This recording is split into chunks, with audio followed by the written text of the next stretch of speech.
This episode brought to you by Stamps.com. Why go to the store to get stamps when you can have them printed right at home for your convenience? Also brought to you by Christmas with Grubs, a nostalgic hand-drawn animated holiday special.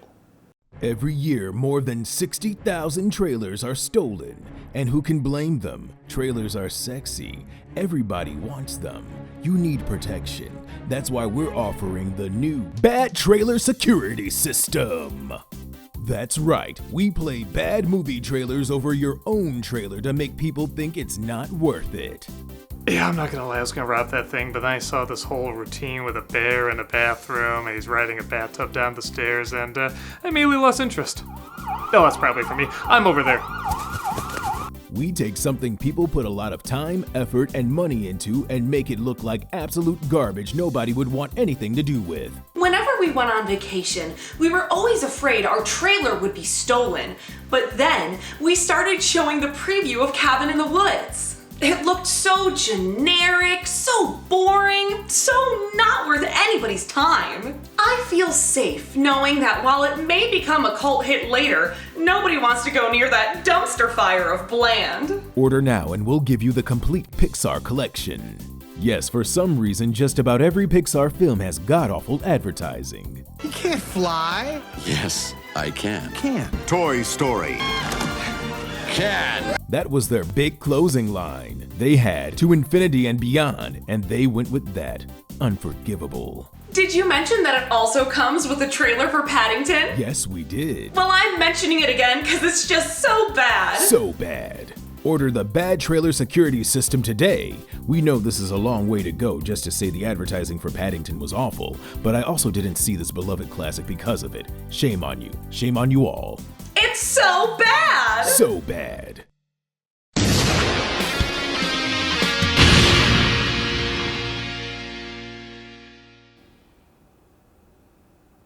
Hello, I'm the Nostalgia Critic guy. Remember it so you don't have to. Why, it's early December. This looks like a job for Christmas.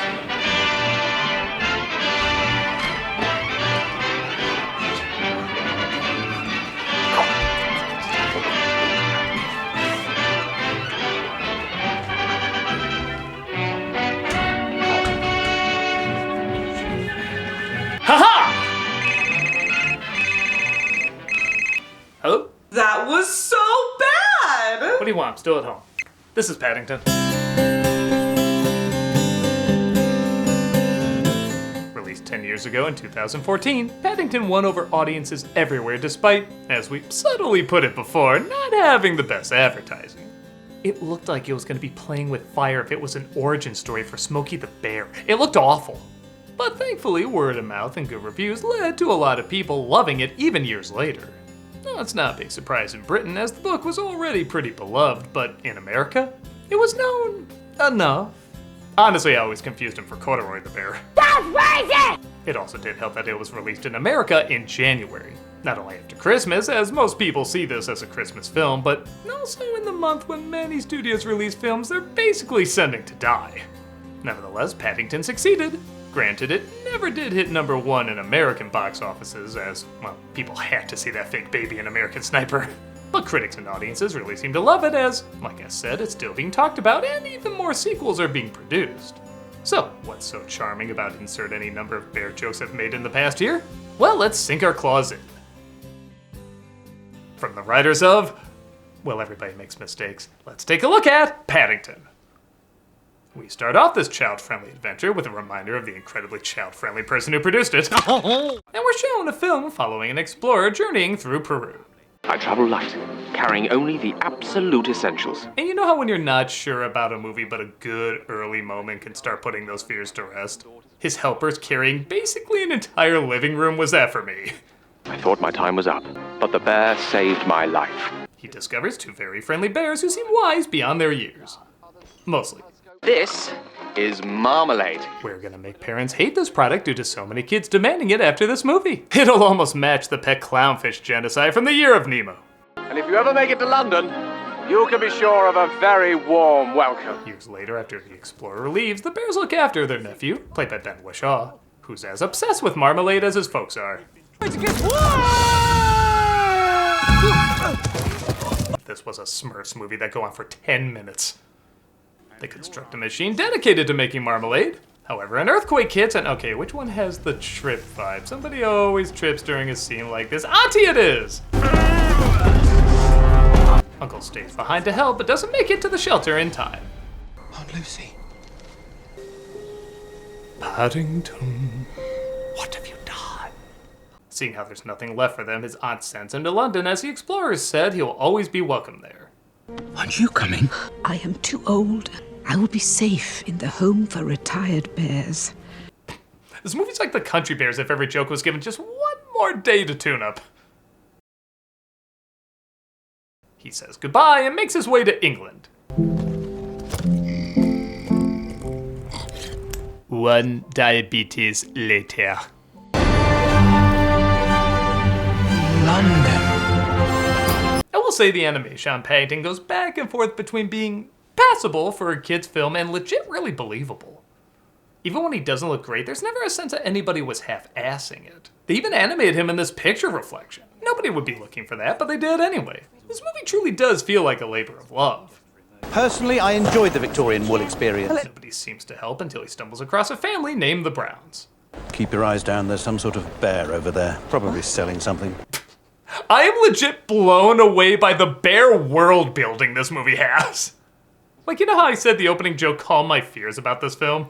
That one line made me say, okay, this movie's gonna be really good. Good evening. No, thank you. The father, named Henry, played by Hugh Bonneville, wants to keep his distance, but his wife, Mary, played by Sally Hawkins, sees he's in need and decides to help him find a place to stay. Shouldn't you be at home? I haven't quite worked out how to find one. I can't help but wonder if Mary and Paddington's colors are intentional, as they seem to have a strong bond instantly, and he often wears a red hat and blue coat, while she often wears a blue hat and red coat. Almost like they're showing there is a natural connection. Could be a coincidence, but it's an interesting one. Hello there. Oh, hello. And yeah, I think everybody knows there's a lost and found sign in the background, but damn it, it's pretty adorable. Why don't we find you some help? Oh, yes, please. Henry is less than thrilled, but he does make chit-chat, even trying to learn how to speak bear. You try it. That is extremely rude. That was 5 bear slurs, even worse than when Nicolas Cage did Bearface. Since his bear name is hard to pronounce, I decided to give him a different one. Or perhaps you'd like an English name? An English name? How about Nigel Poppy Robbie Bobby Bottoms? Cumberbatch. Oh, look, Henry, it's perfect. Thank God this wasn't the station they stopped at. They take Paddington to his home, they pass by the author getting sloshed on his residuals, and they pull into Mr. Banks' house. Which makes sense, the voice actor for Paddington will be living there shortly. This is wonderful. Some of the film's great writing shines through when they try to figure out if they should give him to an orphanage, which scares their son as he thinks it's Arkham Asylum. It would be an institution for young souls whose parents have sadly passed on. I love it when writers figure out you can actually be more creative writing a movie for kids than a movie for adults a lot of the time. But of course, a lot of this wouldn't work if the directing and acting wasn't 100% dedicated. And everyone in here is treating this material as artfully as possible. What it is we have a guest for the night, a bear, and I just needed some extra cover for any yes, a bear. The way he so casually keeps dropping the word bear should be studied by every Shakespearean theater. We partake in the teaser trailer that made everybody think this movie would suck, and while it is better in the context of the film, it is still pretty lame. Granted, this shot's pretty cool. Nice weather for the ducks. That's stupid. But it quickly makes up for it by showing what every family member is like by displaying them in a dollhouse.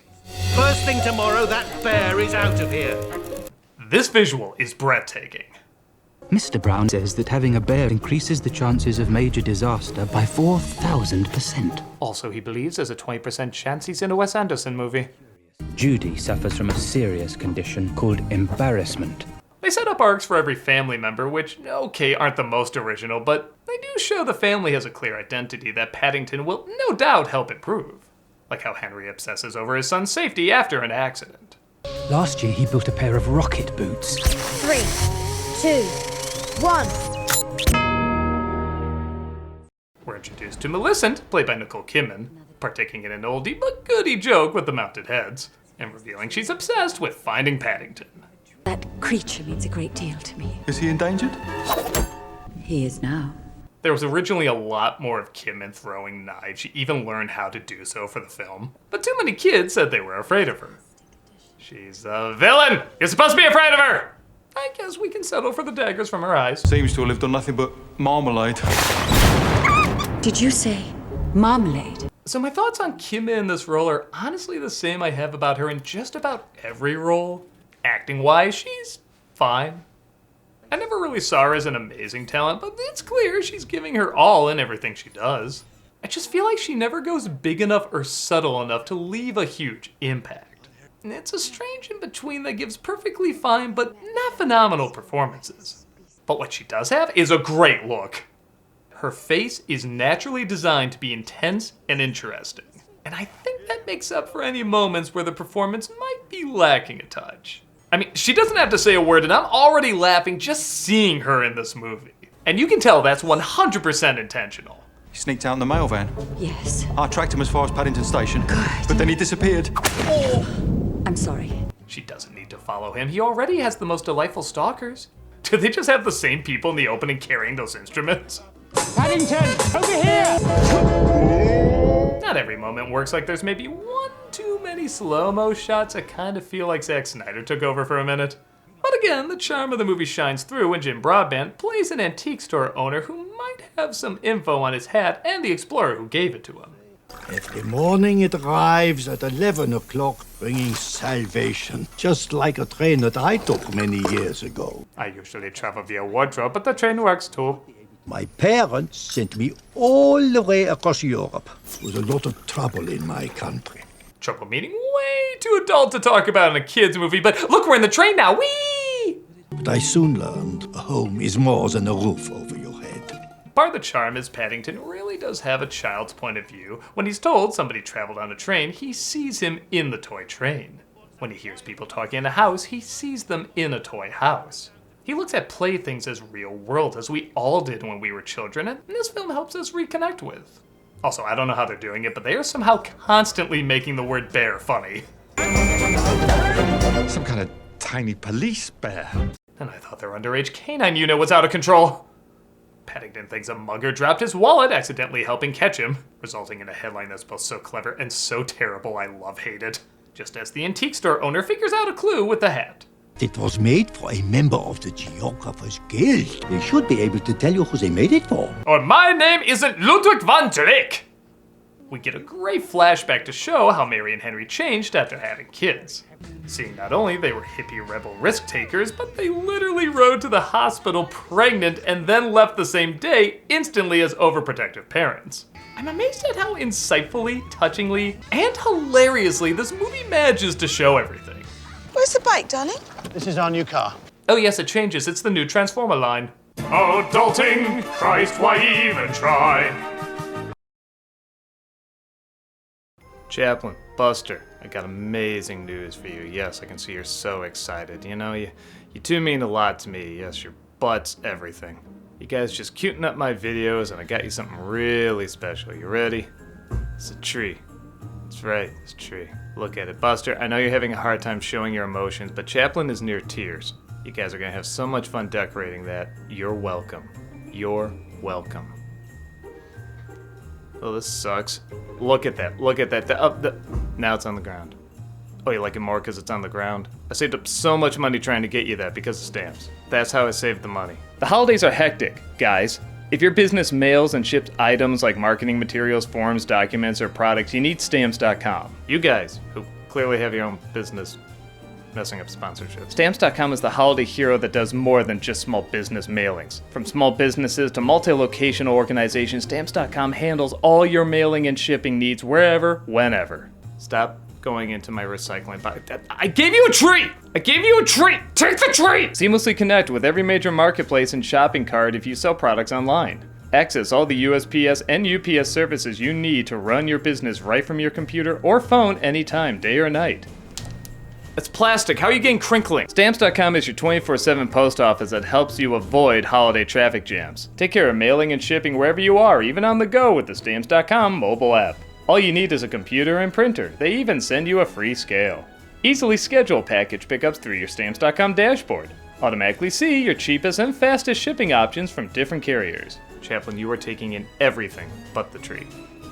Guess what? You're gonna be a gift next. Holiday expenses add up fast, but Stamps.com offers crazy discounts. Get rates you can't find anywhere else, like up to 89% off USPS and UPS. Order shipping and mailing supplies, labels, and even printers from the supply store when you run low.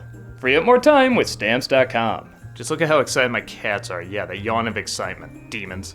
Sign up at Stamps.com/nostalgia for a special offer that includes a 4-week free trial, plus free postage, and a free digital scale. No long-term commitments or contracts. Just go to Stamps.com/nostalgia. Where'd Buster even go? Okay, there he is. Yeah, star of the show. That's why I never put you in anything. Unlike you, yeah, you're just so much more charismatic. Oh my god, you guys are just making the sponsorship. I should have gotten fish.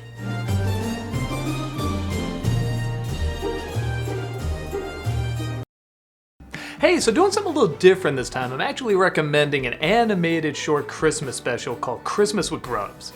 This is based on a comic from Keenspot and it takes place on Christmas in 1985. It stars an 8-year-old boy named Grubs, his imaginary friend, and his family that has to put up with all his insanity. It's doing really good. At the time of recording, it's at 1.4 million views. It's got a lot of good people like Jerry O'Connell and Will Wheaton who haven't worked together since Stand By Me, Jaleel White, Felicia Day, Jason Marsden, and Debbie Derry Barry as the voice of Grubs. Say it right that time. Played by Debbie Derry.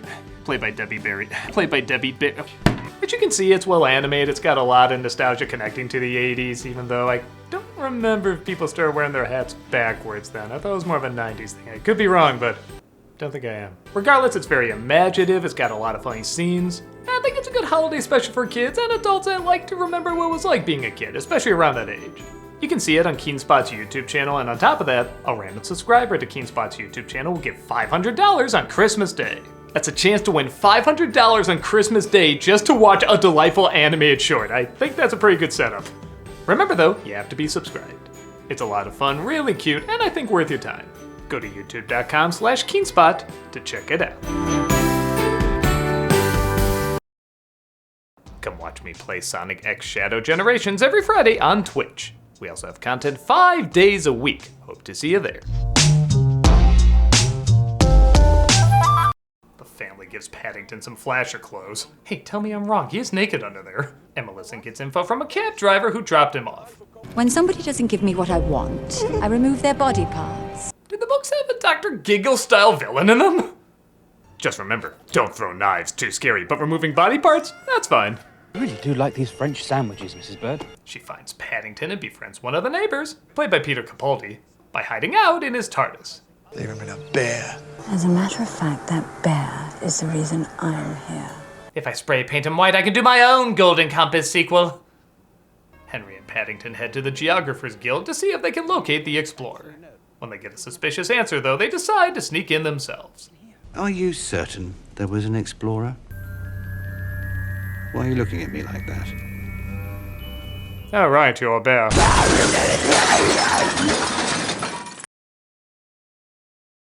He dresses up as Mrs. Doubtfire, and it's not really him dressed like a woman that's so funny. It's the fact that he barely attempts to disguise his voice at all.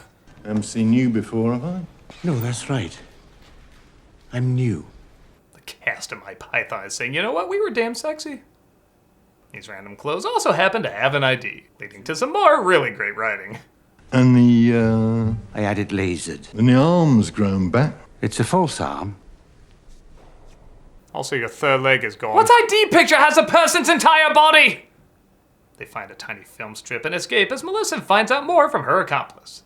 Only one bear. The whole street will be crawling with them. Drains clogged with fur. Buns thrown at old ladies. They'll be eating the dogs and eating the cats. Police reports won't be flooding in. The film strip shows Paddington's aunt and uncle as he stargates his way back home and remembers the good old days. They get the name of the explorer too, and as soon as the family leaves, the neighbor tips off our villain. Yes? Yes? That so should have been an actual phone. Tell me that's something she wouldn't make. We get a Scotch tape scene that's about as funny as the bathtub scene. Again, like I said, they can't all be winners.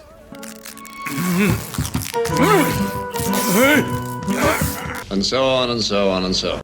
Well, Kidman says if my ex can do this, so can I. The place catches fire and Paddington tries to tell them of the mysterious stranger who caused all this. There was an elephant. An elephant? What? Well, it had the head of an elephant and the body of a snake. Or maybe I took an edible while reading The Little Prince. They fear Paddington might be a danger to the kids, causing him to leave, and while yes, this is a pretty forced trope, it does fly by pretty quick. They just need a reason for him to get out of the house. They don't really treat this like any high drama we haven't seen before. They try to give him something to do that's been established, like he is trying to find the explorer, he isn't just sitting around feeling bad. And again, there's a ton of charming moments around it. Here, they're sweetened with my dandruff. He checks every home that has the explorer's last name, only to discover Millicent this whole time was his daughter. Come along, we're going for a lovely ride. It's gonna sound weird to say I'm jealous of the jokes from Paddington, but I don't care. I'm jealous of the jokes from Paddington! She takes him to her Kill-A-Bear workshop and reveals that her father became a laughingstock because he refused to bring the bears home to be stuffed. As he said, they were civilized. They didn't even speak English. Do they play cricket? Drink tea? Do the crossword? No, but they make money. That's usually the ultimate qualifier. She's vowed revenge to get one of those bears as a specimen, and now she has her chance with Paddington. The family discovers what's going on and tries to break in to save him, while of course, growing closer. Someone has to. Now strip! He helps Paddington escape, but our villain is not far behind. Give up, Bear! Give up, Bear! Oh, you said it twice, I guess I have to now. Proper British manners. After a surprisingly suspenseful chase, Paddington is saved, but our villain gets the drop on them. Hand over the bear. You'll have to take us all! Okay then. I've never stuffed a human before. She accepted that way too easily. I love the more you think about it, the more screwed up she is. Could I have one last request? Go on then. Seeing how I've never watched or read anything in my life, I can't see how this can backfire. He throws his sandwich at her, attracting the birds, and she's defeated. Good thing, too, we only have 3 minutes left to make this a Christmas movie. The judge didn't think that prison would do her any good. He gave her community service. Our villain is sent to work at a petting zoo. I hate Manu. Our heroes, of course, adopt Paddington to live with them. I found out the president of the Ukraine voiced him in a foreign dub.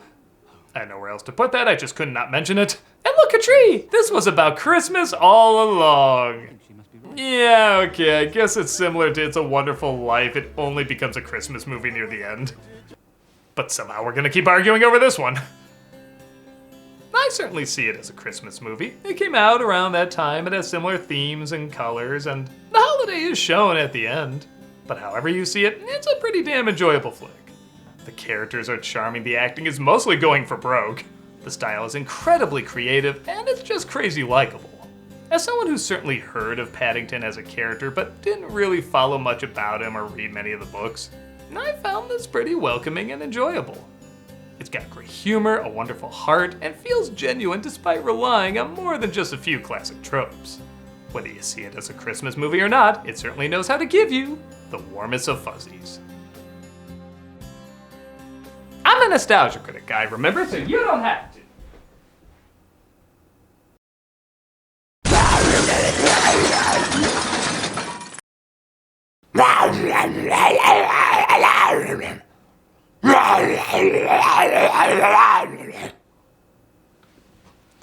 Definitely playing that behind the scenes somewhere.